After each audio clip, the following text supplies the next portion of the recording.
네, 최경영의 정치본색 시작하겠습니다. 오늘 함께할 세 분 소개해드립니다. 김규현 변호사, 박종훈 대령의 변호인인 김규현 변호사 나오셨고요. 안녕하십니까. 예, 김준일 시사평론가 그리고 김연아 시사평론가 두 분 나오셨습니다. 안녕하십니까. 예, 안녕하세요. 예, 뭐 할 이야기가 우왕좌왕 굉장히 많은 것 같은데 어제 그 코스피가 그렇게 이제 폭락을 했다가 저는 그 정도로 떨어지는 거 처음 봤어요. 특히 코덱스 200 같은 경우도 장중에 10% 가까이 떨어졌다가 오늘 아침 많이 이제 회복하는 것 같더니 또 지금 보니까 회복한 거를 상당히 또 많이 반납을 하고 변동성이 굉장히 크네요. 예. 원래 이런 상황에서는 사실 안 들어가는 게 답이다. 그렇죠. 저는 그 생각이 들어요. 그러니까 이게 진짜 당분간은 왜냐면은 제가 뭐 주식 전문가는 아니지만은 기본적으로 제가 예전에 이제 뭐 언론사 다닐 때 이제 뭐 증권거래소도 한 2년 출입했고 뭐 금감원 뭐 한국은행 이렇게 했던 입장에서 보면은 그때가 제가 출입했을 때가 2008년 2009년 금융위기 막 이럴 때였거든요. 주식이 하루가 다르고 한나절 반나절이 다릅니다. 이렇게 막 출렁이고 이럴 때는 저는 진짜 강심장 아니면은 안 들어가는 손실을 봐도 좋다 정도 생각을 하는 게 아니면 안 들어가는 게 맞을 것 같고 가지고 있는 사람은 그냥 계속 가지고 있고 그냥 약간 의도치 않은 장기 투자하는 게 맞아요 지금. 이를 비하면 안 된다. 그리고 지금 중동에서 전쟁 날지 어떻게 될지 모르지. 그렇죠, 그리고 지금 미국 대선 어떻게 될지 모르지. 이게 지금 괜히 한쪽 방향으로 믿었다가 큰 코 다칠 수가 있다 이 생각이 드네요. 그러니까 저는 주식 투자도 안 하고 어디 출입해 보지도 않았지만 그냥 나오는 얘기를 보면은 한쪽에서는 좀 다독이는 목소리들이 있는 거고, 그러니까 예를 들면 미국의 고용 지표나 이런 것도 아예 정상화되는 과정이야. 사실은 그 동안에 예를 들면은 그 실업률이나 이런 것들이 과잉 안정화돼 있었던 거지. 좀 요 정도로 조금 올라오는 것 정도는 괜찮아. 뭐 이렇게 다독이는 목소리도 있는 거고, 그 다음에 이제 그 동안 사실 지금 이게 패닉셀이 과잉된 거 아니야라고 보던 측에서 그래도 이 지표가 나오면 좀 진정될 걸이라고 기대했던 게 구매자 관리 지수입니까? PMI라고 하는 거. 그게 나오면 좀 진정되지 않을까 하던 게 있는데 그게 그래도 괜찮게 나왔다면서요? 서비스 부문요. 그렇죠. 그래서 그것을 가지고 또 요건 괜찮지 않아? 이런 흐름이 한쪽에서 있는 것 같고, 근데 또 한쪽에서는 지금 말씀하신 것처럼 여전히 불확실성이라는 거는 여러 변수가 있어. 예를 들면은 지금까지의 이 상황을 추동한 하나의 변수 정도 됐던 AI 투자의 뭐 여러 가지 이제 뭐 이 비관론이랄지, 그 다음에 또 정치적인 변동성 이런 게 있는 거잖아요. 말씀하신 대로 미국 대선이 있고 또 일본의 금리 인상도 배경이나 이런 걸 잘 짚어보면은 사실 정치인들이 껴가지고 이런저런 얘기한 거 뭐 이런 것들이 같이 엮여 있는 부분도 있고 뭐 여러 혼란들이 있는 것 같고, 그래서 이게 말씀하신 대로 뭐 전 주식 투자를 어차피 뭐 안 하지만 할 돈도 없습니다. 주식 투자할 돈이 어디 있습니까 지금. 유튜브도 보릿고개고 이렇게 방송도 다 잘리고 이러는데 아무튼 그렇지만은 당분간은 좀 오르락 내리락 변동성이 큰 상황이 되지 않을까. 근데 FOMC까지 가는 과정에 여러 지표들이 계속 나오고 뭐 얘기가 나오고 할 거거든요. 이래저래 오락가락 할 것 같다. 네. 김연 평론가나 이제 김준일 평론가가 말한 게 이제 일반적인 지금 저 기사들에서 나오는 것이고. 근데 이제 제가 좀 지적하고 싶은 거는 요거네요. 대통령이 이제 컨틴전시 플랜으로 대응을 하겠다. 뭐 이렇게 휴가 기간 동안에 또 이렇게 말씀을 하셨는데 저는 시장은 시장에 맡겨둘 수밖에 없잖아요. 대통령실이나 한국 정부가 주식시장을 조작할 수는 없잖아요. 그러니까 이미 뭐 가격이 많이 높아서 이런저런 호재들도 다 악재로 변하는 시장이 있거든요. 그건 시장에 따라서 경기 사이클에 따라서 어쩔 수가 없는 건데 이상한 흐름을 보여왔던 삼부토건이랄지 도이치모터스랄지 이상한 그 주가 조작들 있지 않습니까? 이런 것들은 왜 그랬지라고 해서 정확하게 주가 조작 세력들을 이렇게 찾아내서 공정하고 투명한 주식시장을 만들어주는 것, 그 여건이나 환경만 조성해 주는 게 정부가 할 일이거든요.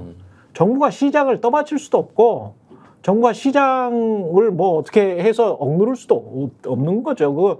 그렇게 하면 공산주의지. 예, 근데 자꾸 이런 제가 보기에는 뻘소리, 컨틴전시 플랜을 해서 뭘 어떻게 하겠다는 거야, 주식시장을. 참. 예? 환율도 아니고 주식시장을. 그러니까 난 항상 들은 게 우리 윤 대통령 참 영어 좋아하신다. 무슨 그 컨틴전시 플랜이 뭐야? 아이고 참. 그거는 실물 경제에 영향을 미칠 정도의 어떤 위기 상황이나 이런 게 왔을 때 그때 이제 정부가 할 수 있는 수단을 가지고 얘기를 하는 게 맞지 않습니까? 근데 그렇죠. 말씀하신 대로 자산 시장이라는 거는 뭐 부동산이나 이런 거면 약간 또 다를 수도 있겠지만은 그렇죠. 이거는 증시인데 뭘 어떻게 하겠다는 건지 모르겠고 오늘 그래서 10시 반에 모여가지고 회의를 한다고 했는데 잘 됐는지는 모르겠고 당장 그다음에 한동훈 대표가 이걸 치고 나와요. 이렇게 증시가 안 좋은 상황에서는 금투세 폐지에 대해서 우리가 초당적 논의를 시작을 해야 된다. 금투세 폐지가 맞습니까? 아무튼 뭐 굉장히 단기적인 시각이죠. 증시가 폭락했다고 금투세 폐지한다는 그런 정신 나간 정치인이 어디 있어요? 그러니까 이게 맞느냐, 이게 이렇게 나오는 정치가 맞느냐. 금투세라는 제도에 대해서 접근하는 거하고 지금의 증시가 오르락내리락하고 있는 이런 상황에 대해서 접근하는 거하고 이렇게 엮는 게 맞느냐. 저런 게 전형적인 포퓰리즘이에요. 뭔가 이제 사건이 발생을 하면 그게 그 전에 있었던 세금 때문에 뭐 모든 게 문제 있냐. 지난번에 뭐 이재용 씨 같은 경우도 상속 받으려고 하니까 상속 뭐 내야 될 세금이 뭐 5조다 6조다 해가지고 그때 막 계속 또 상속세 이야기가 나왔었잖아요. 그러니까 그런 것들이 전형적인 포퓰리즘입니다. 그런 식으로 할 거면은 경제가 어려우면 소득세도 좀 내려야 되는 거 아니에요? 그럼. 왜 안 내려주죠? 아니 그리고 이제 그런 식으로 할 거면 이런 거죠. 가령 우리나라가 OECD 국가들 중에서 국가에서 주는 이전소득이라고 있어요. 사회소득이라고도 부르는데 그 이전소득이 가장 낮은 나라 중에 하나입니다. 가장 덜 받아. 사실은 코로나 팬데믹 이후에 한 2년 동안 미국 경제가 저렇게 흥청망청했던 것도 돈을 워낙 많이 줘서 그랬었거든요. 그럼 바로 옆에 있는 일본도 어마어마하게 줬어요. 심지어는 그냥 외국인들한테도 그냥 줬습니다. 50만 원, 100만 원씩 그냥 줘버렸어. 우리 뭐 외국인들한테 줬습니까? 그냥 체류하는 사람들은 다 줘버렸다니까? 다 줘버렸어요. 엄청나게 뿌렸습니다, 돈을. 그리고 나서 뭐 돈을 회수한 것도 아니야. 양적 완화를 해놓고 양적 기축을 한 것도 아니거든. 그러니까 모든 자산이 다 올라갔던 거예요. 지난 2년 동안에. 그런 어떤 구조적인 이야기들을 하지도 않고, 그리고 그 어마어마한 포퓰리즘에 어떻게 보면 우리식으로 따지면 포퓰리즘이죠. 그 포퓰리즘에 전 세계가 다 선진국들이 뒤덮여 있었는데 우리는 쥐어짰잖아. 임금 올린다고 하면 곤봉으로 두드러 패버렸잖아요. 그래서 피 철철철철 나고, 실질소득 감소하고, 인플레이션은 너희들 계속 그냥 감수해라. 한 2년 참아봐. 근데 하반기부터는 공공요금은 올릴 거야. 뭐 이런 이야기를 하고 있었잖아요. 그러니까 기본적으로 마인드 자체가 국가주의에 의한, 그 국가가 근데 누구를 떠받드는 국가냐면 사실상 보니까 부유층만 떠받드는 국가 아니에요, 이게. 그래서 정부가 이제 뭐 지금 증시 폭락하고는 직접 관련이 없지만은 코리아 디스카운트가 있다면서 내놓은 대책이 이제 상속세를 인하를 한다. 최고세율 50%에서 40%로 그렇죠. 10%포인트. 이게 논리가 이거예요. 정부의 논리가 뭐냐면은 자, 우리나라가 주식이 저평가된 이유가 재벌들이 내가 상속을 받게 되면 상속세를 너무 많이 내니까 주가를 일부러 억누르고 있다라는 거야. 이를테면은 내가 예를 들면 이건희가 가지고 있는 거를 이재용이 받아야 되는데 너무 많이 내야 되니까 삼성전자 주식을 억지로 누르고 있다라는 거야. 그 말이 됩니까 그게? 그러니까 그러면 다 주가 조작 세력이네. 그러니까 우리나라 대주주들은 전부 주식을 주물럭 해가지고 마음대로 할 수 있는 거네요. 아니 그러니까 제가 말하는 거는 단기적으로는 그랬어요. 예를 들면은 우리 선대 회장님이 사망이 임박했어. 그러면 이제 눌러야지. 뭐 그런 거는 가끔 나왔잖아요. 그러니까. 근데 가끔 그런 일이 있었죠. 1년 365에 한 장기 10년 동안 계속 회장님이 돌아가시냐고. 그렇죠. 아니 그런데 이거를 이제 우리나라 코리아 디스카운트의 원인이라고 하면 그런 상속세를 깎아주면 주가가 오르나요? 그러니까 이게 엉망진창이에요. 제가 보기에 지금 경제 정책 운용하는 게. 그 통신조회 당하셨어요? 이게 통신조회라 그래야 돼? 전화번호 조회라 그래야 돼요? 통신자료조회라고 합니다. 정확하게. 통신자료조회입니까? 예. 전화번호만 조회한 거는? 예. 근데 이제 두 가지가 있어요. 통신자료조회가 있고 통신사실 확인 자료가 있어요. 말이 비슷하지만 다른 겁니다. 그래서 통신자료는 이번에 그 가입자들 전화번호 막 조회한 거 누구 명인지 이거는 법원 영장이 필요가 없습니다. 아, 이거 법원 영장 필요 없다 그러더래요? 법원 영장이 필요 없어요. 그 대신에 이제 통화 내역, 누구랑 누가 몇 시 몇 분에 통화를 얼마나 했다. 통화 내역을 알려면 통신 사실 확인 자료라고 해야 되고 이건 법원의 허가가 필요합니다. 이번에 한 건 전자죠. 법원 영장이 필요 없는. 통신 사실 확인 자료. 통신 사실 확인 자료까지는 우리가 조회를 안 당한 것 같고, 통신 자료는 지금 김준일 평론가도 아까 보니까 조회 당한 것 같던데. 네. 네. 나 좀 괴롭히지 좀 마죠. 네. 사방에서 괴롭혀. 아니 근데 김용진 무슨 뭐 봉지욱 한상진이랑은 안 친하잖아. 뭐 제가 뭐 일부러 안 친한 건 아니고요. 네. 그냥 아니 같이 근무한 경험이 없어. 같이 근무한 경험이 없죠. 네. 그래서 이게 아니 뭐 전화 통화나 연락을 하신 적이 있으세요? 없어요. 그러니까 연락을 제가 한 적도 없어요. 그러니까 지금 정확하게 기소된 사람이 네. 지금 4명이에요. 구속 기소와 불구속 기소를 합쳐가지고 네. 기소가 4명이야. 예, 김만배, 네. 신학님, 그리고 김용진, 그러니까 뉴스타파 대표, 네. 한상진 네. 기자 이렇게 4명이거든요. 지금. 봉지욱은 기소를 안 당했나? 봉지욱은 안 당한 걸로 알고 있는데 내가 확실치 그래? 않아요. 근데 안 당한 걸로 알고 내가 알기로 4명이에요. 어쨌든. 네. 그런데 제가 이 중에서 김만배 전화번호 없고 김용진, 한상진 다 전화번호가 없어요. 아 그렇군요. 예, 그러면 제가 전화번호가 있는 사람이 신학님 전 뉴스타파 전문위원, 언론노조 위원장, 전 언론 이분이 있는데 이분하고 전화 통화를 한 적이 없어요, 제가. 그래서 이게 문제가 뭐냐면은 네. 지금 검찰에서 얘기하는 게 이 피의자들하고 전화 통화를 한 사람들을 지금 다 훑었다라는 거잖아요. 그렇죠. 전화 통화를 안 해서 이거는 제가 보기에는 단톡방을 턴 거예요. 단톡방을 털었다. 네, 단톡방을 털었어요. 그러니까 지금 이 언론사 중에 예를 들면은 뭐 이제 주로 집중적으로 나오는 게 당연히 뉴스타파 뭐 기자들도 많이 이제 조회를 당했잖아요. 예. 그리고 뭐 미디어 오늘 뭐 이런 건데 자유언론 실천재단 소속 회원들인데 이분들이 자유언론 실천재단이 뭐냐면은 옛날에 동아투위, 뭐 조선투위 옛날에 원로들이거든요. 예. 그래서 60년 지금 그러니까 70년대 활동하셨던 분들, 80년대 활동하셨던 분들 이런 분들이 지금 다 털렸어 소위 말해서 이거를. 김중배 선생도 털렸다. 김중배 선생님이 90세입니다. 무슨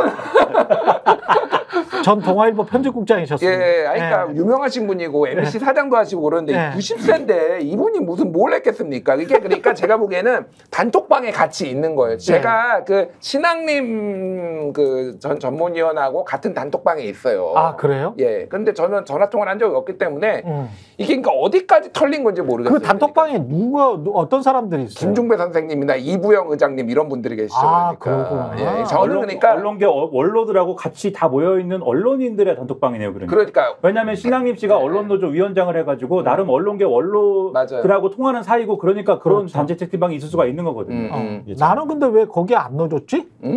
아직 젊으시니까 그렇죠.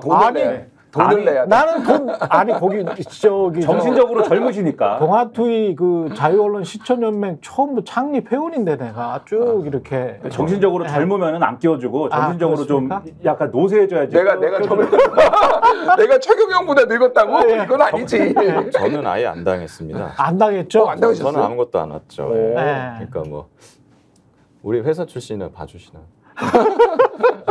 아니 근데 요 시기는 좀 여쭤봐야 될 것 같아요. 왜냐하면 봉지욱 기자가 어제 그 페이스북에 쓴 내용 중에서 이게 뭐 3,000명 이야기를 하고 있는데 자기가 봤을 때는 시기가 최소 한 3번 정도는 있고 한 번 할 때마다 30명의 참고인과 피의자, 그러니까 피의자 참고인이 100명이 넘는데 그 중에서 30명만 했다. 근데 1년을 했다. 곱하기 3,000을 하니까 9만 명이에요. 근데 이제 3번을 했다. 그러면 27만 명이 되더라고. 그렇다면 최소 10만 명이지 이게 어떻게 3,000명이겠느냐. 근데 생각을 해보니 그거는 있어요. 뉴스타파 보도가 2022년 3월 6일이란 말이야. 그러면 원래 검찰이나 보수 언론의 어떤 찌라시성 시나리오로 보면 지금 그들의 증명되지 않은 찌라시성 시나리오로 보면 민주당과 뉴스타파 기자들과 뭐 각종 언론들이 다 공모를 해가지고 3월 6일 전에 서로 간에 막 연결을 해서 야 이거를 대선 전에 딱 터뜨려. 뉴스타파 터뜨리고 다른 언론에서 인용 보도를 받아. 네? 그러면 그 시나리오가 되려면 그 전에 뭔가가 있었을 것이기 때문에 그때 또 집중적으로 뭔가를 하고 또 이 사건이 나왔을 때 이걸 은폐하기 위해서 뭔가를 하고 그러면 한 2번, 최소 2번의 어떤 시기가 있을 거 아니에요. 그러니까 그걸 한 3번 잡고 보면 27만 명이다. 뭐 이렇게 이제 이야기를 하는 건데. 맥시멈으로 하면은 뭐 그렇게까지 그렇게 될 수 추정으로 볼 수는 있겠지만 제 생각에는 이제 10,000명, 10만 명을 통신 자료 조회를 한다는 거는 이게 엄청 노가다성 작업이라 물리적으로 좀 쉽지는 않을 것 같다는 생각은 들어요. 이게. 그러니까 일일이 다 확인을 그쪽에서 근데 어떻게 그러니까 이 통신 자료 조회를 하는 방법이 이겁니다. 그러니까 일단은 피의자들 뭐 한 3명, 5명 된다 하잖아요. 그분들 상대로 통화 내역을 법원 영장 받아가지고 이제 쫙 해요. 1년치. 그러면 이제 거기에 뭐 한 몇천 명 있을 거 아닙니까? 그렇죠. 통화에. 그 사람들 핸드폰 번호만 나오거든요. 이 사람이 누군지를 몰라요. 그럼 핸드폰 번호를 일일이 치는 거예요. 여기다 010 땡땡땡땡땡땡 3,000명을 예를 들어 그거 다 입력을 하고 이제 통신사로 보내면 그 회신이 오는 거거든요. 이 번호가 누구 번호다. 명의가 온다. 명의, 생년월일, 뭐 주소 이렇게 나오는 거거든요. 그러니까 몇십만 명을 그렇게 한다는 거는 모르겠어요. 알바생들을 엄청나게 고용해가지고 막 이렇게 하면 모르겠는데, 그걸 좀 저는 이제 쟁점이 이거 같아요. 근데 최초의 통화 내역을 한 사람들로부터 그 상대방 번호들을 조회했다는 건데, 근데 지금 말씀하시면 평론가님들도 없잖아요. 그분들하고 뭐 통화 내역이라든가 전화번호도 없는 분들도 많고 막 그렇단 말이에요. 그러면은 제가 생각하기에는 그러니까 단톡방도 있지만 몇 번 타고 간 거예요. 이 사람들을 상대로 또 법원 영장을 받아갖고 이 사람들의 통화 내역을 또 조회했을 수 있어요. 그럼 2차. 그 다음 거기 나온 사람들 또 3차, 4차 이렇게 타고 갔을 수가 있다는 거예요. 사다리로 다단계 같이. 그렇게 해야 제가 보기에는 한 몇천 명 정도가 조회가 되지 이런 식으로 안 되거든요. 그러니까 타고 갔다는 거는 제가 보기에는 거의 결론을 짜맞춰 놓고 누군가가 나올 때까지 계속 추적을 했다. 이재명이 나올 때까지 추적을 한 건가? 이런 식으로 볼 수도 있는 거죠. 어떻게 보면은 반부패 일부라든가 이런 거는 검찰에게 어두운 면들이고, 거기서 과거에 흔하게 행해져 왔던 게 그런 거잖아요. 표적 수사. 누굴 딱 정해놓고 누구 나올 때까지 판다. 전화번호가. 그러니까 전화도 그런 식으로 털고, 계좌도 그런 식으로 털고, 뭐가 나올 때까지 계속 파는 거예요. 그러니까 뭐 그런 것들이 과거에 있었기 때문에 이것도 지금 그런 식으로 한 거 아니냐 하는 생각이 드는 거죠. 근데 이 통지를 한 것도 2024년 1월에 한 것만 이게 통지를 한 게 법 개정 전에도 이게 법 개정 전에는 개인에게 통지를 안 해도 되는 거예요? 통지는 안 해줬고 개인이 이제 통신사의 그 조회 사이트가 있어요. 거기 들어가가지고 내 주민번호를 이런 게 치고 들어가 보면 내가 들어가 보면 누가 언제 조회했다는 걸 내가 볼 수는 있어요. 근데 그걸 나한테 알려주는 애. 제가 들어가서 볼 수는 있었고. 옛날에 운동권들이 내가 몇 번을 당했는지를 내가 지금 모르고 있는 거네 그러면? 그렇죠. 과거엔 그랬죠. 과거에는 그랬는데 올해부터는 이제 그냥 통지가 오는 건데 이거를 7개월 유예를 해서 이제 온 거죠. 그렇죠. 그러니까. 과거에 운동권들이 내가 당했는지 안 당했는지를 과거에는 지금 말씀하신 방법으로 들어가서 찾아보고 나서 난 당했어 이렇게 얘기하는 경우가 일반적이었어요. 근데 지난 대선 때 아무튼 윤석열 대통령도 화를 내고 뭐 이런 상황 끝에 뭐 나치가 하는 일, 뭐 공수처, 뭐 공수처장을 구속을 해야 되는 거 아니냐? 구속해야 되는 거 아닙니까? 막 이러면서 얼굴이 빨개져가지고 그렇게 이야기를 했었죠. 그런 상황 끝에 이렇게 통지를 당사자에게 해주도록 제도가 바뀌었기 때문에 그래서 이제 일괄적으로 다 문자가 이번에 쭉 가는 첫 사례가 돼서 그래서 이렇게 지금 시끌시끌한 거죠 이게. 근데 그러면 그게 이제 뭐 물론 개인 정보 차원에서 일괄적으로 빨리 가고 근데 이거는 7개월이나 늦게 간 거기 때문에 조금 의심스럽긴 하지만 봉직 기자 같은 경우는 아이도 그걸 받았더라고. 아이. 이게 제가 보기에는 그 통화 내역 조회해갖고 아이도 받았어. 그 통화한 상대방 번호를 그냥 싹 다 딴 거예요. 다 딴 거. 누군지도 모르고 그냥 다 딴 것 같아요. 일단 딴 거야. 그 검색하기 전에 사실 그게 애 번호인지 누구 번호인지 뭐 모를 거 아닙니까 검사는. 제가 보기에 하는 거예요. 택배 기사님도 있을 거예요. 그렇겠죠. 가명을 쓸 수도 있으니까 예를 들면은 내가 최경영 전화번호를 입력했는데 최경영 진행자 있는데 이거를 뭐 CK 뭐 이렇게 쓸 수 있는 거 아니야. 본인한테만 내가 내 핸드폰에 그러니까 모르는 거야 사실은 이거를. 아니 근데 통신사는 제대로 돼 그러니까 내가 말하는 거는 그러니까 내 폰을 만약에 내가 피의자라서 압수수색을 내 폰을 검찰이 했어요. 그래도 만약에 CK로만 적혀 그렇지, 있으면은 그렇지. 이거를 고지고대로 안 할 수 있는 거 다 해봐야 되는 거야. 그러니까 무조건 아들이라고 적혀 있어도 아들인지 아닌지 모르는 거야. 그러니까. 그러네. 그리고 보통 뭐 이런 정도에선 잘 안 하지만 마약 수사를 한 거다거나 이런 거 할 때는 가족 친척들 명의 핸드폰까지 싹 다 봅니다. 왜냐하면 자기 명의 폰을 안 쓸 수 있거든 이 사람들이. 야, 근데 이게 지금 단순하게 어떤 사건 뭐 무슨 이 사람들이 내란을 저지른 것도 아니고 그러니까 명예훼손에서 이렇게 한다는 명예훼손 윤석열 개인에 대한 명예훼손 아니에요. 그것도 후보 시절에. 예? 그러면 이게 이렇게 할 일이에요? 이게 거의 지금? 뇌물이나 마약 수사에서나 등장할 법한 수사 방식이죠 이게. 그런 식으로 당하고 있는 거구나. 아니, 그러니까 뭐 제가 뭐 짧게 말씀드릴게요. 우리나라 역대 어느 정권을 막론하고 대통령 명예훼손을 수사한 적이 있나요?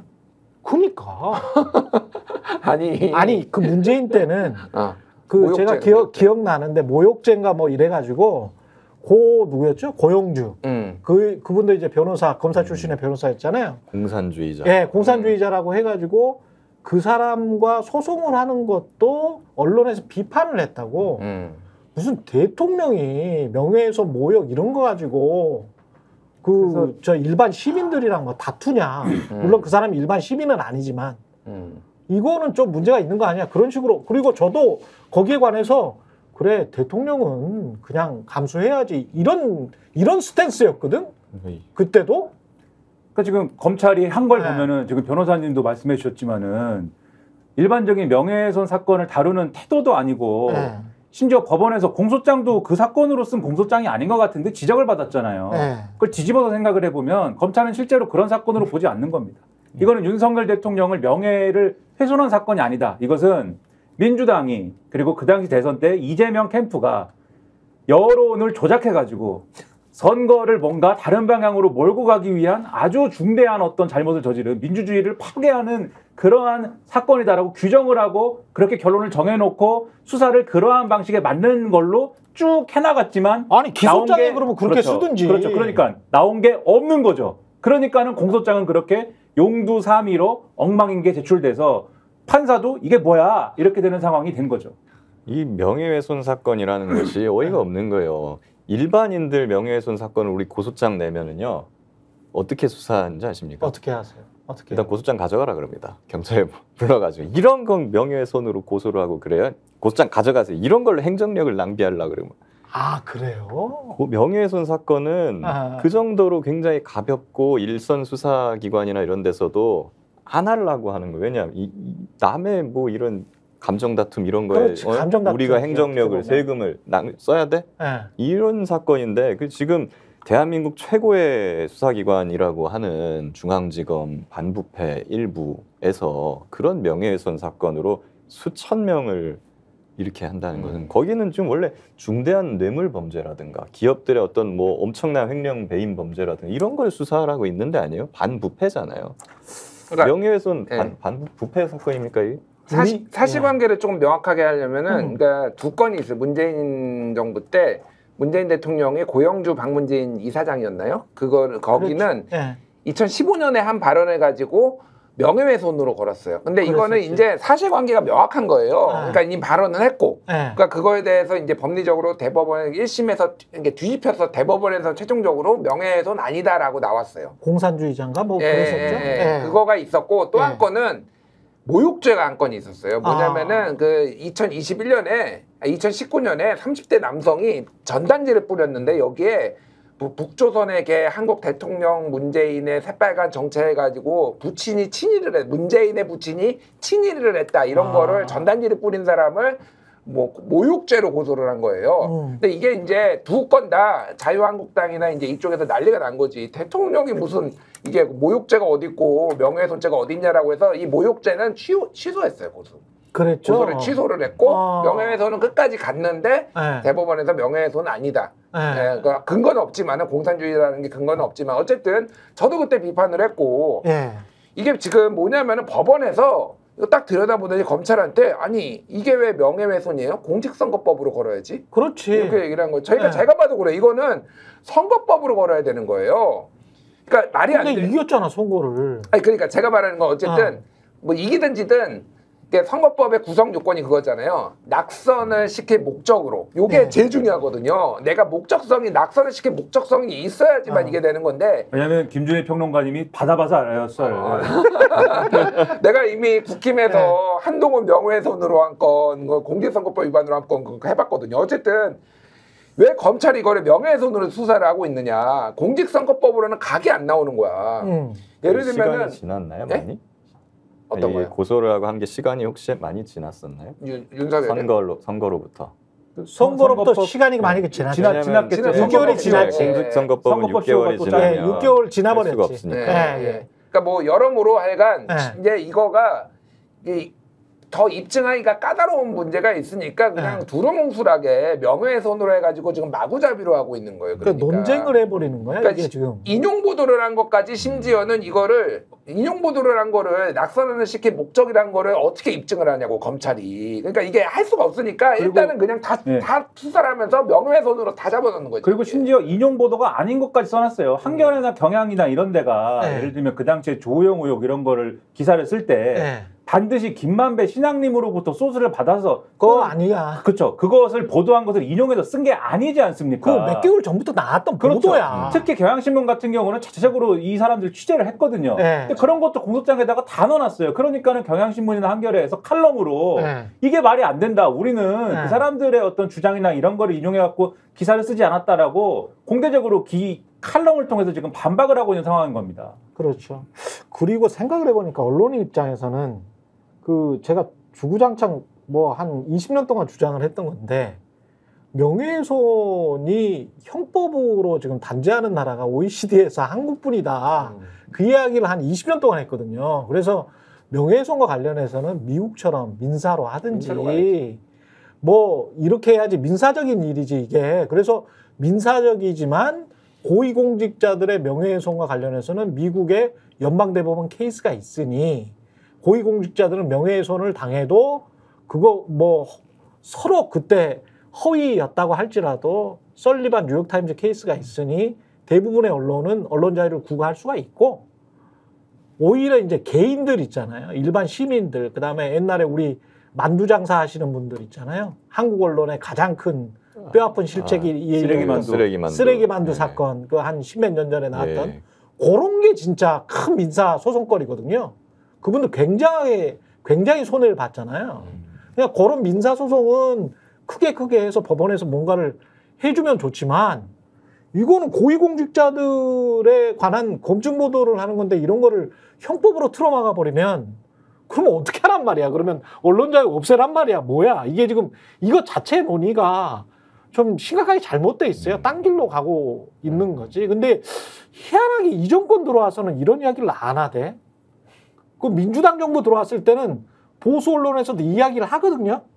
언론 자유와 관련해서 야, 이 명예훼손은 좀 문제가 있어. 형법으로 처벌하는 거는. 특히 사실적시 명예훼손은 사실 여기저기서 많이 얘기를 했는데 많이 이야기했지. 보수 언론도 굉장히 그렇죠, 많이 이야기했지. 지금은 얘기 안 해요. 자기한테 유리할 때는 네. 뭐 유리한 대로 이렇게 가는 거고 불리하면 또 그거 갖고 딴지를 걸고. 네.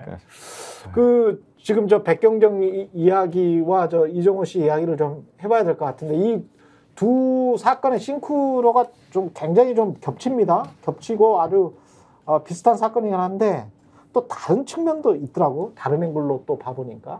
그래서 우리가 다시 한번 그 기억을 상기시키는 입장에서 일단은 이종호 씨 그 녹취록 중에 그 VIP 나오는 부분 있잖아요.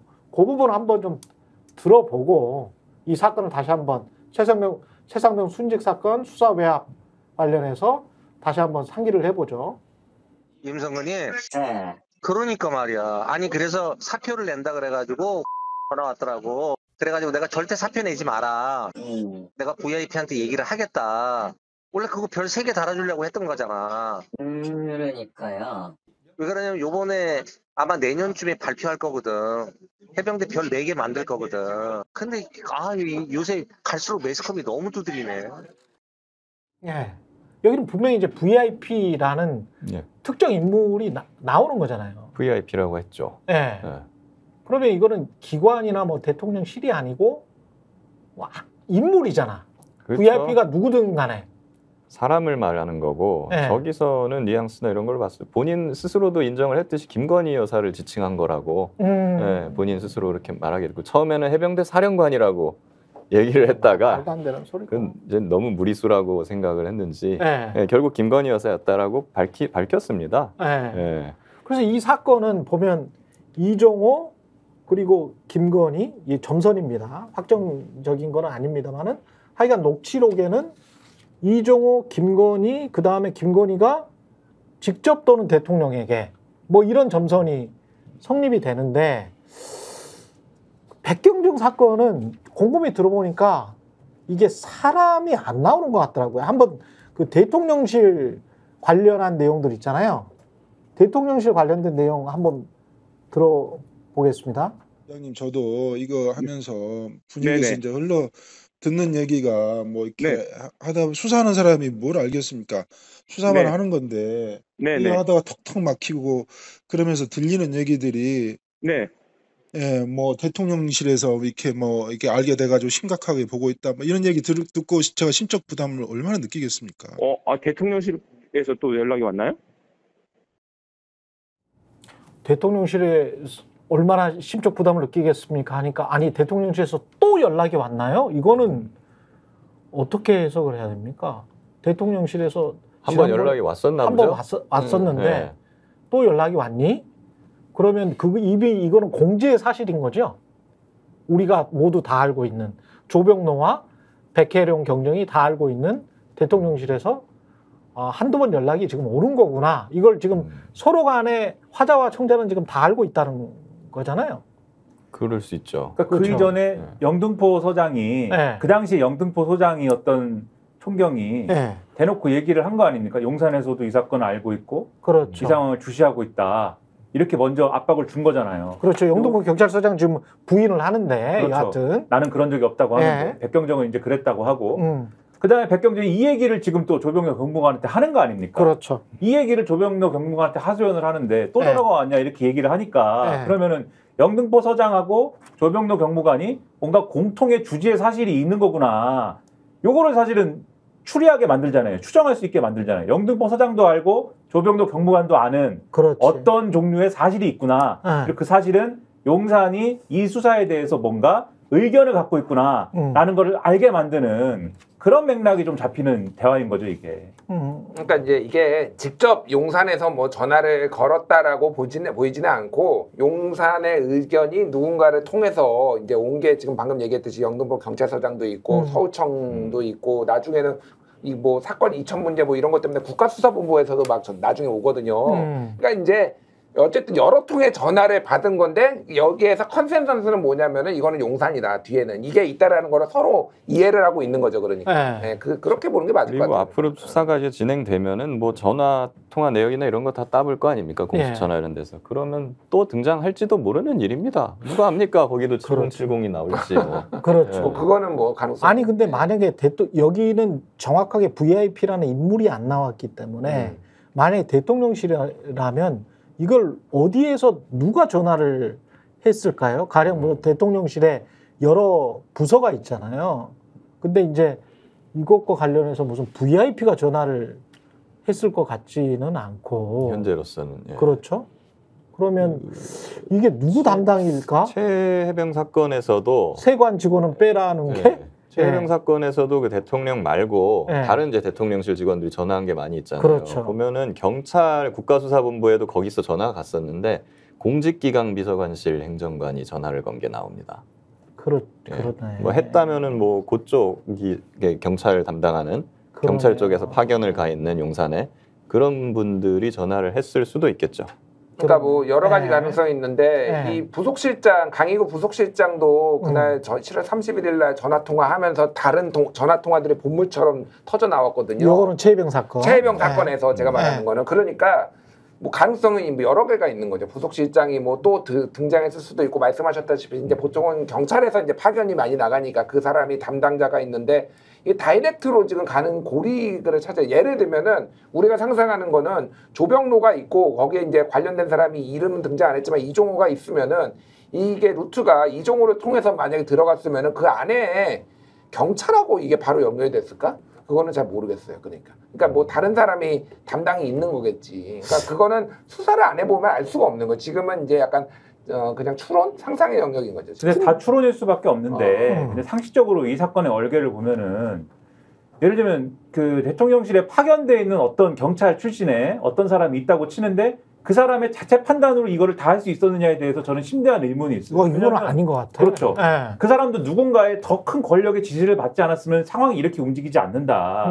최소한 3가지 포인트에서 그렇다. 이걸 제가 늘 말씀드리는데 그러니까 첫 번째로 관세청이 수사 브리핑에 관세청이 관련된 내용은 나오면 안 된다를 관철시키기 위해서 지금 서울청이 다 움직인 거잖아요, 사실상. 그렇죠. 상황을 보면은 조병로 경무관 혼자 움직인 게 아니라 그때 서울청으로 백경정을 불러가지고 서울청 수사부장 뭐 이런 사람들이 앉혀놓고 브리핑하는 거 좋아하세요? 뭐 이렇게 얘기한 거 아니에요.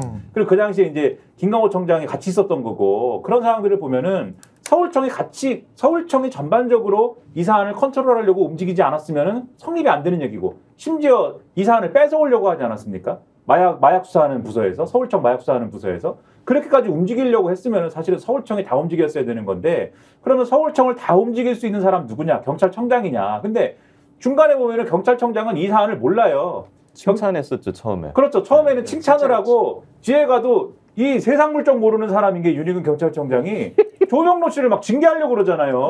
이거는 세상 물정을 모르는 사람인 거죠. 지금 이 국면을 보면은. 그러니까 이 경찰청장은 모르고 그러면 경찰청장보다 센 사람이 서울청을 다 움직였어야 되는 건데 그런 정도가 되려면은 용산에 무슨 뭐 비서관이나 뭐 누구 한 사람이 할 수 있는 일이 아닌 것 같다. 이게 첫 번째 의심이고 두 번째 의심은 조병로 씨가 결국은 이거 관련해서 외압을 행사한 것 같다라는 게 얘기가 나오면서 징계 대상이 되지 않습니까? 근데 계속 말씀드리지만 징계가 중앙징계에 가가지고 인사혁신처에서 그냥 불문에 붙여지잖아요. 그것도 뭐 용산에 있는 누구 한 사람이 손 써갖고 될 일이 아니다라는 생각이 들고 세 번째는 백경정이 결국은 좌천되지 않습니까? 좌천성 인사를 당하는데 좌천성 인사를 당한 사유 2개를 얘기를 해요. 지난번에 청문회 때 보니까 청문회 때 그 이후에 이제 서울청장 하다 지금 경찰청장 후보자가 돼갖고 경찰청장이 되는 조지호 씨가 얘기를 했는데 2가지 얘기를 한 게 첫 번째는 공보규칙을 위반을 했다.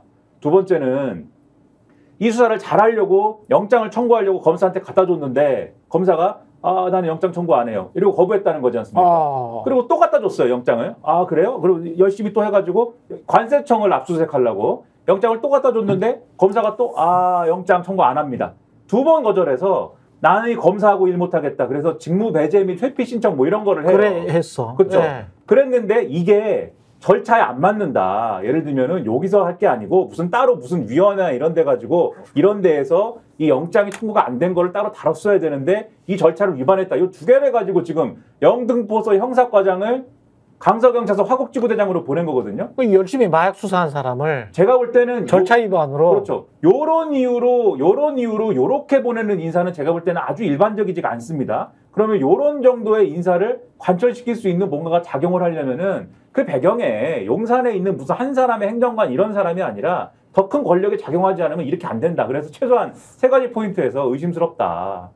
근데 우리가 조병로에 집중했었던 이유는 조병로는 이종호 녹취록에 나왔기 때문에 병로 하면서 나왔기 때문에 이렇게 집중했는데 아무리 생각해도 조병로 정도의 힘으로 그리고 조병로는 이종호는 김건희랑 다이렉트로 연결될 수 있는 어떤 고리가 있잖아.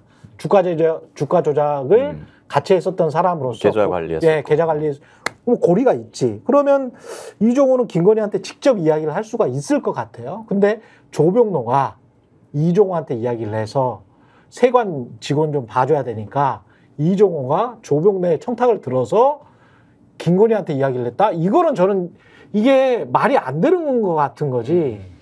그러니까 여러 가지 본인 일도 아닌데 본인 일도 아닌데 그렇게 나섰나?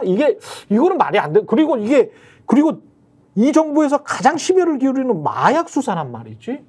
그러니까 이거 말이 안 되는 거지. 말이 안 되는 게 너무 많아요. 제가 몇 가지 말씀드리면은 그러니까 이게 어느 정도 마약이냐면은 74kg 필로폰이거든요. 그렇지. 이게 2,200억 원어치고요. 이게 246만 명이 동시에 투약할 수 있는 약이라서 필로폰으로는 역대 2번째로 큰 규모예요. 잡은 게 어마어마한 사건이에요, 사실은. 근데 이거를 수사를 하다가 지금 좌천이 돼 버렸단 말이야. 그렇죠.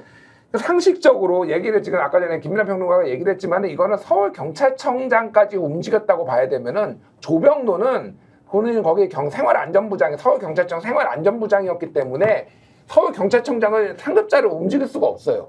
그러니까 이거는 말이 안 되는 거야. 그러니까. 더군다나 제가 잠깐만 첨언하면 더군다나 이분은 계속 승진이 누락이 돼가지고 죄송합니다. 멋쟁 해병 단톡방에 있는 분들한테 막 하소연을 하던 국면이었던 거잖아요. 추정을 하면은. 조병로. 그렇죠. 승진이 밀려가지고 승진도 밀리는 사람이 어떻게 서울청장을 움직입니까? 그러니까 이제 치안정감 못 올라가니까 지금 그게 말이 안 돼. 왜냐하면 문재인 정부 때 이 사람이 승진을 했더라고. 문재인 정부 때 승진을 했기 때문에 이 정부에서는 아무리 잘 보여도 내가 보기는 좀 힘들어. 조병로 경무관은. 그래서 빨간색으로 가시려고 했나 보죠. 그러니까 이거 그래 추론만 제가 말씀드릴게요. 추론만.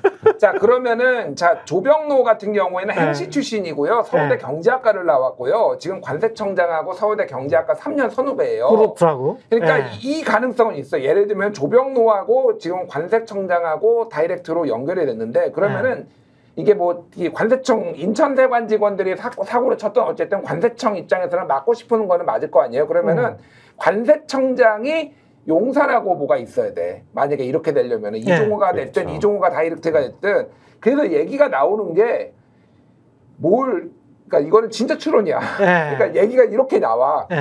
김건희 여사가 뭘 들여오는데 몰래 들여오는데 관세청장 돈 받은 거 아니야? 그러니까 그거 이제 찌라시고. 그러니까 이런 얘기까지 나오는 거니까 이게 관계가 명확하게 규명이 안 되는 거예요. 그러니까 이 그림이 왜냐면 서울경찰청장을 움직이려면은 조병로나 이종호 선에서는 움직일 수가 없으니까 용산을 무조건 타고 내려와야 되는 거예요. 그리고 이런 사건에 무슨 관세청장이 무슨 힘이 있어. 꼼짝 말하지. 검찰, 경찰 입장에서 봤을 때는 관세청장까지 어떻게 해버릴 수 있는 거지. 자기 목이 날아갈 수가 있는데 관세청장이 어떻게 움직여 이거를. 그렇죠. 그것도 마약 사건이잖아요. 이거는.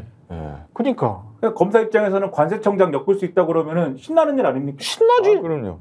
게다가 신나지. 마약 사건으로. 그러니까요. 마약 사건 마약 사건은 검사들이 제일 어떻게 보면 좋은 사건이에요. 왜냐하면 검찰 입장에서 정치 사건이나 뭐 어떤 재벌 사건을 수사를 하잖아요. 그러면은 여론이 항상 갈려. 그렇죠. 정치 사건 수사하면 항상 제 지지층은 뭐 싫어하고, 그렇죠. 지지층 싫어하는 사람들을 응원하고 이런 식인데 마약 수사를 한다?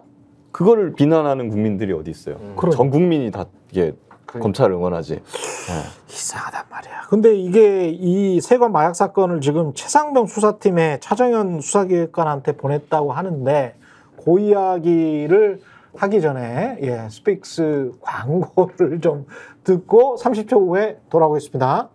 왜 아직도 3년 넘게 같은 통신사 인터넷 계속 쓰세요? 설마 바꾸기 귀찮다고 복잡하다고 그냥 쓰고 계신 건 아니시겠죠? 인터넷 비교원! 인터넷 가입 시 47만원! 결합까지 적용하면 최대 200만원 상당의 요금 할인 혜택을 받을 수 있습니다. 유심 변경 시 추가 혜택이 주어집니다. 물론 이 모든 게 설치 당일 지급됩니다. 365일 언제든지 상담 가능하고 3년마다 놓치면 후회하는 혜택 절대 놓치지 마세요. 인터넷 비교원 통해 인터넷 가입하고 지인에게 홍보해주세요. 본인 추천을 통해 가입한다면 5만원이 추가로 지급됩니다. 지금 네이버에 인터넷 비교원 검색 후 3초 만에 견적 내고 비교해보세요. 네, 인터넷 비교원에서 인터넷 TV 가입 시 최대 48만원, 정수기 렌탈 시 최대 30만원. 달라진 게 보이십니까? 최대 47만원이었는데 48만원이 됐고 이거는 정수기 렌탈은 30만원이 돼서 77만원까지 합쳐서 받을 수 있는 거를 78만원, 만원이 올랐습니다. 총 78만원까지 최대 혜택 받을 수 있다고 합니다. 인터넷 TV 가입 원할 때는 인터넷 비교원에서 365일 연중 무료 상담 가능하고요. 네이버에 인터넷 비교원 검색하시거나 1670-2571, 1670-2571로 전화하시면 되겠습니다. 차정현 수사기획관 쪽으로부터는 조사를 그때 그쪽으로 안 받았죠? 그쵸. 그러면 이제 공수처에 7월 4일 날 갔었을 때 수사팀한테 제가 뭐 전반적인 어떤 증거자료나 이런 걸 설명은 드렸어요. 그때 이제 차정현 수사기획관님도 있었어요. 있었어요? 그러니까 수사팀에 제가 전반적으로 설명을 하고 근데 이제 구체적으로 들어가면 이제 조사를 받자, 진술조서 쓰자라고 했을 때 오후부터는 제가 그 이종호의 도이치 사건 변호인이었다는 그렇죠. 그 검사님이 근무하는 검사실에서 조사를 받은 겁니다. 그러니까 오전에는 차정현 수사기획관 만났어요. 오전에는 만났고. 근데 이제 이분이 지금 아직까지도 제대로 하는 이 사건을 맡아서 하는 겁니까? 그렇게 봐야 됩니까? 아니, 최상병 사건은 일단? 네, 저도 계속 하고 계신데 네. 네, 열심히 하고 계신데 네. 그러니까 저도 검사를 해봤지만 아니 이게 될 수가 없다니까요. 검사 한 명이 될 수가 없다. 한 명이 이 최혜병 사건을 맡아서 한다? 아니 이게 말이 됩니까? 예를 들면 아까 우리 통신자료 처음에 얘기 나왔었는데 3,000명 뭐 했다고 하잖아요. 통신자료 조회를 하고 뭐 가령 이런 사건은 진짜 10만 명 될 수 있어. 거기에 반부패 일부가 다 달라붙었다는 거지 않습니까? 중앙지검에. 그러네. 거기 검사가 그래도 10명 가까이 되는데 그런 데서 명예훼손 사건에 이렇게 달려드는데 최혜병 사건 그리고 뭐 세관 마약 수사 의혹 사건 이런 걸 차정행 수사기획관 혼자 이렇게 딱 줘서 하면 할 수 있습니까 이게? 한 검사 한 명한테? 물론 한두 명 정도 보조로 더 붙어 있기는 하겠지만 수사관이? 수사관하고 뭐 검사도 있는데 거기는 제가 보기에는 중앙지검 반부패 일부는 전국의 검사 2,000명 중에 날고 기는 사람들을 모아놓은 10명 가까이 되는 초엘리트들만 모아놓은 부서고 양궁 국가대표팀 같은 것이고 차정현 수사기획관이나 공수처 여기는 그 정도까지는 아니라고요. 여기가 수사 경력이나 이런 것들이 아주 많은 검사님들이 아니라고요. 여기는 그런 분들 한두 명, 세 명이서 이걸 어떻게 핸들링을 합니까? 그러네. 그러니까 그 의혹이나 이런 건 분명히 있으시지만 인적 자원이라든가 아니면 뭐 다른 어떤 물적인 자원 수사 역량이다 이런 것들이 굉장히 좀 아쉽죠. 안타깝네.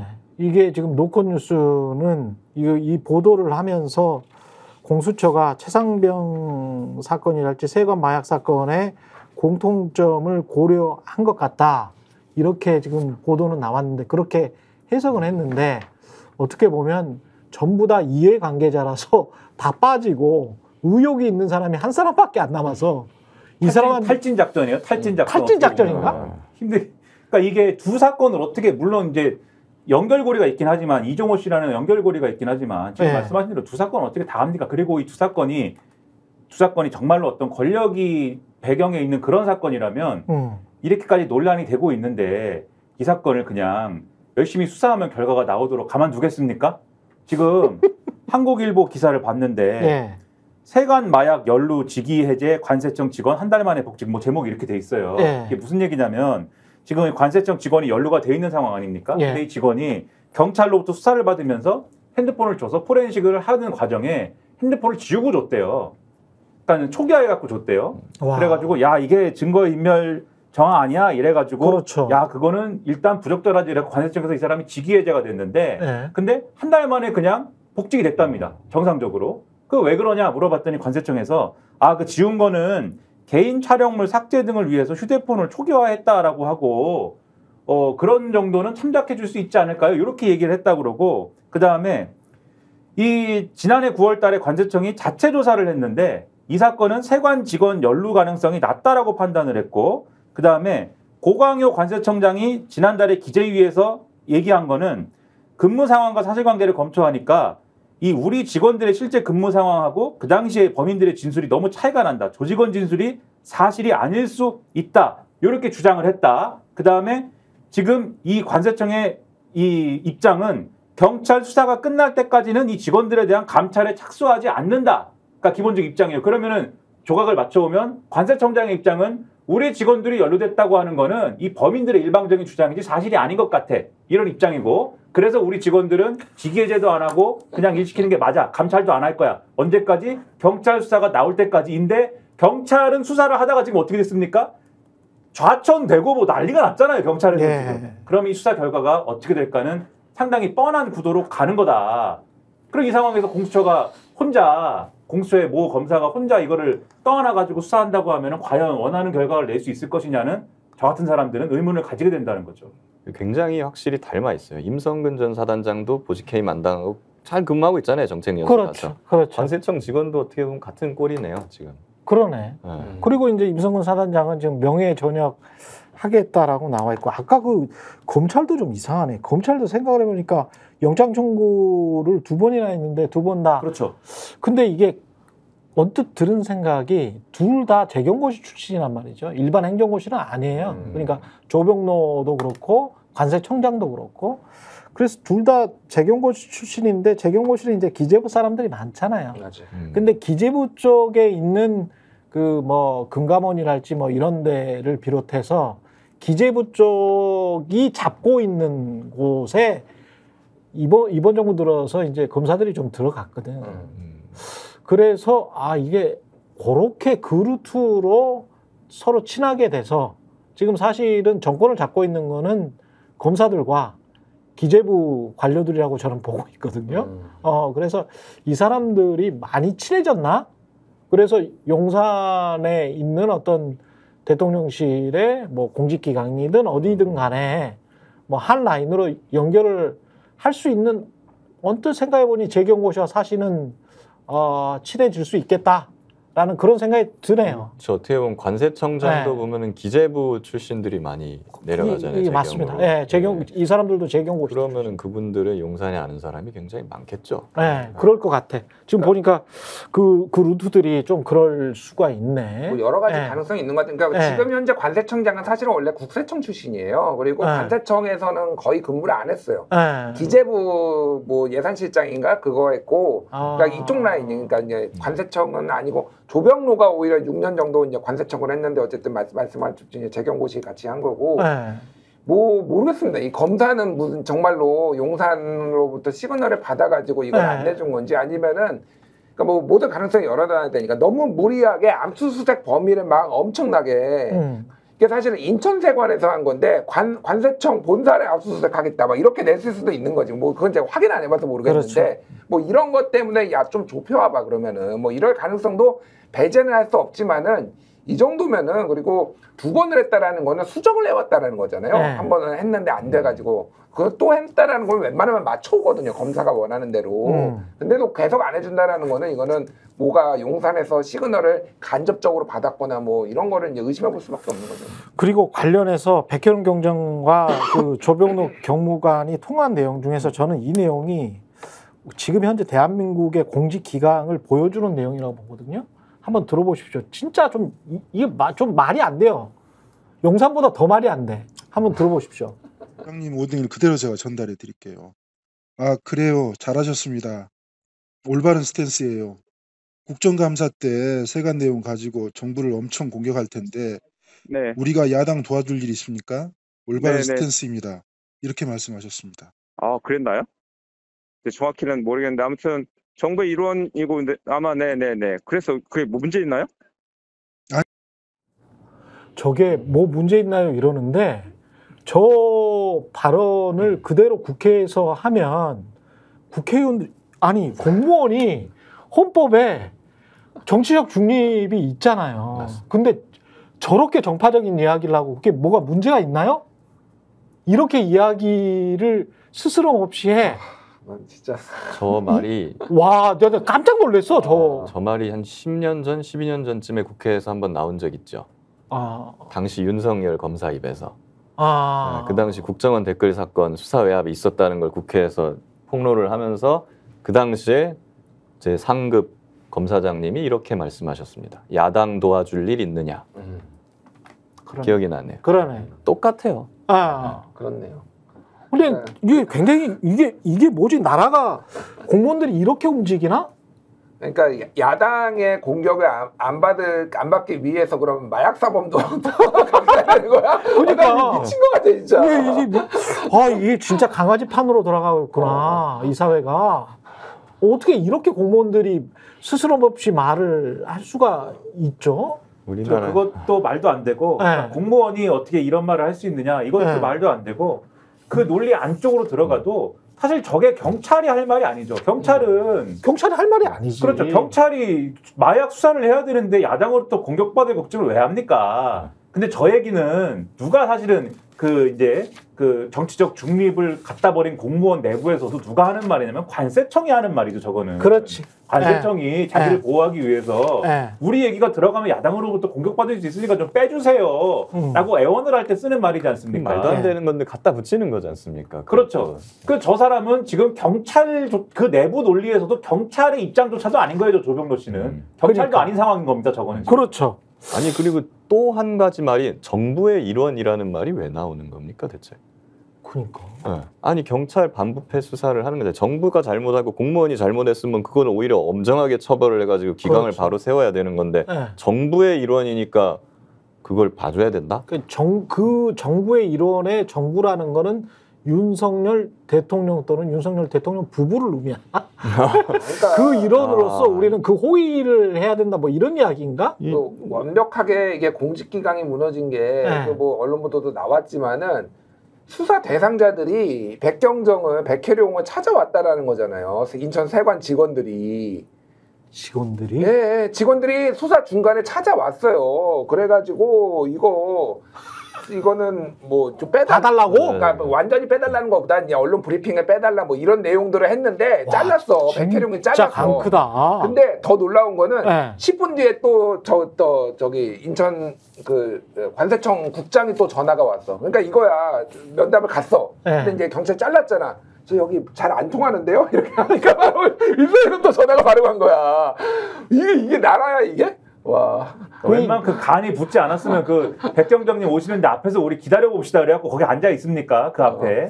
옛날에 8, 90년대에 경찰 가가지고 무슨 교통사고나 이런 거 나면 의뢰껏 경찰들한테 돈 주고 촌지 주고 그랬던 시절이 있었지 않습니까? 기자들도 막 촌지 받고 그게 80년대 말 90년대 초까지 서울에서는 그랬었던 것 같은데 제 기억에 교통경찰 하면은 그렇죠, 집 산다고 막 그렇죠. 뭐 이렇게 막 범칙금 뭐 5만 원 내느니 차라리 3만 원 드리고 뭐 이런 게 있었잖아요.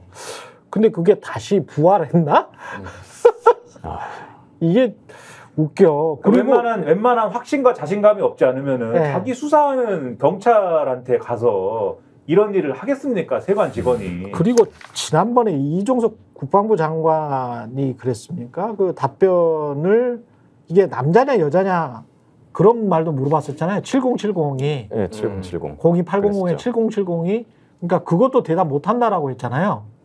근데 저는 좀 대응도 이상한 게 이번 정부가 아니 그거는 말해줄 수 있는 거 아닌가 이런 생각이 일단 들고 그러면서 의혹만 더 키우고 이번에 관세청도 국회에서 용산 대통령실에서 협조를 요청한 사실이 있느냐라고 물어보니까 답변이 곤란하다. 이게 왜 이렇게 대답을 하지? 이렇게 대답을 하면 요청한 사실이 있구나. 아니 했다는 거잖아요. 네, 이렇게밖에 생각을 못 하잖아요. 그럼 남자냐 여자냐 답변 못 한다. 여잔가? 그러니까 여자일 수도 있다. 이런 얘기잖아요 지금. 그러니까 이게 아니 이 사람들의 대응도 이게 이렇게 머리 좋은 사람들이 이렇게 대응을 하나? 말할 수 없습니다. 이렇게 이야기를 하든지. 네. 이게 거짓말은 최후의 수단인 거죠. 답변이 곤란하다. 답변이 곤란하다라는 말을 어떻게 관세청에서 이게 왜 곤란한 겁니까? 그러니까요. 했으니까 곤란하겠죠, 뭐. 근데 검사한테 이렇게 이야기를 하고 판사가 재판정에서 이 이야기를 듣잖아. 그리고 만약에 이거 뇌물 받았냐 안 받았냐 답변이 곤란하다 이렇게 말을 하면 그 다음에 어떤 정황들이 뚜렷하게 있으면 판사는 어떻게 판단하겠어요? 이거는 바로 구속이죠. 혼납니다. 이게 바로 구속 아닙니까 이거? 네. 아니, 사실상 자백을 하는 거랑 거의 같은 거 아니겠어요? 수사하는 사람들은 이런 말 들으면 당연히 했다고 생각을 하지 이게. 네. 진짜 이 정부는 하여간 신기해. 신기해. 모든 면에서. 이해가 안 돼. 네, 모든 면에서 신기해. 그러니까. 아니 남자냐 여자냐 그거 아니 남자입니다. 뭐 대통령이 했습니다. 이렇게 하는 게 오히려 그렇죠. 논란을 잠재우는 방법이라고 저는 생각이 들거든요. 아니 근데 그거를 다시 한번 여쭤볼게요. 대통령이 했으면 이게 바로 직권남용이에요? 아닙니다. 7070입니다. 네, 아니에요. 그리고 왜 그러냐면 대통령이 그냥 그 정도 전화해가지고 다시 한번 이거 좀 심할 수도 있으니까 다시 한 번만 살펴봐.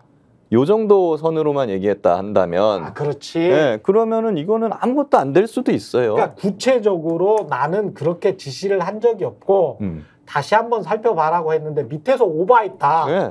그렇게 떠넘길 수도 있는 거 아니에요? 그렇죠. 그렇게 뭐 대부분 그런 식으로 이제 변명들을 많이 하잖아요. 그렇게 하면은 사실 수사기관 입장에서는 턱턱 막히는 거예요, 이게. 뭐 더 할 수가 없잖아요. 그렇지. 구체적인 내용은 지금 없잖아. 난 다시 한번 살펴봐. 이렇게만 말했다. 근데 그거는 본인이 이제 저기 박근혜 수사해봐서 아는 거지. 처음에는 뭐 태블릿 PC 얘기 언론 보도 나왔다가 이제 하나하나씩 될 때까지 파는 거 아니에요. 그러니까 분명히 이거 특검 들어가면은 그런 식으로 할 거다라고 지레 이제 겁을 먹는 측면도 있는 거죠. 그러니까 자기가 그렇게 했으니까. 그렇죠. 그때도 박근혜 때도 계속 파다가 나중에는 이제 국정원 특활비도 나오고 막 이렇게 냈던 거 아니에요. 처음에는 뭐 문고리 3인방 얘기 나오다가 막 이제 계속 옮겨갔거든요. 그거를 잘못했다라는 게 아니라 어쨌든 그런 식으로 지금은 이게 안 나올 것 같아도 딴데 특히 저 김건희 여사가 완전히 이제 저는 약한 골이라고 보기 때문에 어떤 식으로도 나올 거라고 봐요. 그걸 아는 거지 그러니까. 지금 보면 어떻게 보면 국민의힘이나 이런 데서 어떻게 보면 약간 좀 이제 온건파라고 할까요? 뭐 김웅 전 의원이라든가 이런 분들은 그냥 특검을 하자. 대통령이 그때 전화한 거 인정을 해라. 그거 어차피 직권남용 안 된다. 법리적으로 들어가면은 그냥 받자 이렇게 말을 하거든요. 그런 주장들을. 그걸 안 받는 이유가 뭐겠어요. 왜 안 받는지 모르겠어요. 혹시 궁금증은 법리적 궁금증은 전화를 했고 그러한 뭐 마일드한 수준의 얘기를 한 것도 맞는데 그 배경과 의도와 동기가 불순했다라고 하면 혹시 죄가 됩니까? 그러면은 좀 얘기가 될 수는 있습니다. 근데 지금 보면은 그 7070 통화하고 나서 이틀 뒤에는 자기 핸드폰으로 전화한 게 나와버리지 않습니까? 대통령이. 그렇죠. 그건 또 이종섭 장관이 그건 대통령께서 전화한 게 맞다고 인정을 하잖아요. 대통령이 전화한 거는 이미 나왔어요. 근데 굳이 이틀 전에 한 번 더 한 거 요거를 왜 굳이 대통령이라고 안 밝히냐 이거죠. 그러네. 그건 오히려 대통령이라고 밝히는 게 의혹을 더 깔끔하게 잠재울 수 있는 방법이거든요. 이게. 그러네요. 여사님인가? 만약에 김건희 여사가 전화를 했으면 이게 형법으로는 어떤 죄가 돼요? 이게 민간인이? 민간인은 아무 죄도 안 되죠. 직권남용은 공무원만 범할 수 있는 죄라서 아무 죄도 안 돼요? 김건희는 죄가 안 돼? 그러니까 직권이 없으면 양승태 전 대법원장도 직권이 없다 재판에 개입할. 그래서 무죄가 난 건데 심지어 공무원 대법원장도 아닌 아예 민간인이 이렇게 공무원한테 전화해갖고 이렇게 하세요 하면은 근데 김건희의 말을 들은 다만 만약에 말을 들었다면 국방부 장관이나 이런 사람들 다만 이렇게 될 수는 있는 거예요. 그러니까 이종섭 장관은 직권남용이 될 수가 있죠. 그렇겠지. 그 말을 근데 그러면 김건희 여사가 만약에 전화했다면 공범이 될 수가 있어요. 공범이 될 이종섭 장관은 직권남용죄가 될 수가 있거든요. 거기에 가담한 공범은 민간인이라 하더라도 처벌을 받을 수가 있어요. 최순실이 그렇게 처벌받았죠. 그리고 더 근본적으로는 그렇게 되면은 국정농단 아닙니까?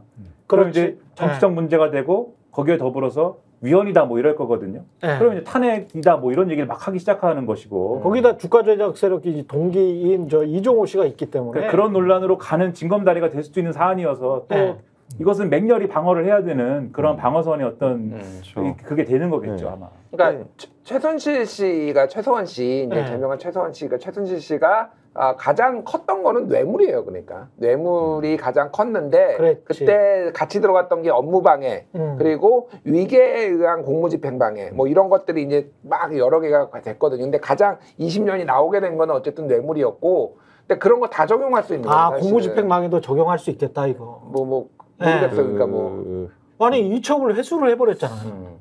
이첩된 서류를.